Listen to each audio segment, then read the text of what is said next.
নমস্কার, আমি পল্লব। লক্ষ্মী পূজা তো শেষ, দুর্গা পূজাও গেল। তো এখন হচ্ছে শ্যামা মায়ের আরাধনা অর্থাৎ কালী পূজা। আমরা প্রতি বছরের মতো এই বছরও আমরা শান্তিময়ী কালীবাড়ি মধ্যপাড়াতে আয়োজন করেছি বা আয়োজন করতে চলেছি এক সাংস্কৃতিক অনুষ্ঠান। আমরা জানি আগামীকাল সোমবার, এই সোমবারের ঠিক পরের সোমবার হচ্ছে আমাদের কালী পূজা। তো এই শান্তিময়ী কালীবাড়িতে আমরা অবশ্যই এই বছর কালী পুজো অনুষ্ঠিত হবে। আপনাদের সবার আমন্ত্রণ রইল, আপনারা অবশ্যই আসবেন।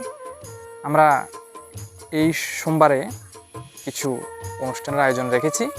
সেই অনুষ্ঠানগুলি হলো আগামী অক্টোবর মাসের 20 তারিখ অর্থাৎ সোমবার, যেহেতু পুজো রয়েছে, তো আমরা কিছু অনুষ্ঠানের আয়োজন রেখেছি। সেখানে নৃত্যানুষ্ঠান হবে, সেখানে কচিকাচা যারা রয়েছে তারা অবশ্যই নৃত্য পরিবেশন করবে। সেই সঙ্গে রয়েছে অবশ্যই কুইজ তো থাকছে। কুইজ ছাড়া আসলে কোনো প্রোগ্রাম হয় না। কুইজের মধ্যে যে আনন্দটা রয়েছে সেটা সত্যি অসাধারণ। সেই সঙ্গে রয়েছে মিউজিক বল খেলা, এটা একটা নতুনত্ব রয়েছে। মিউজিক বল খেলা রয়েছে। আরও কি রয়েছে জানেন?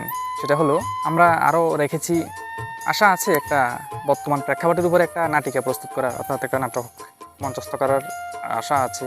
তো আমি ব্যক্তিগতভাবে এবং কমিটির সবার তরফ থেকে অনুরোধ রইল, আপনারা অবশ্যই পুজোর দিনটাতে আসবেন, আনন্দ উপভোগ করবেন। শান্তিময়ী কালীবাড়ি মন্দির কমিটির পক্ষ থেকে সবার জন্য রইল অনেক অনেক শুভেচ্ছা এবং ভালোবাসা।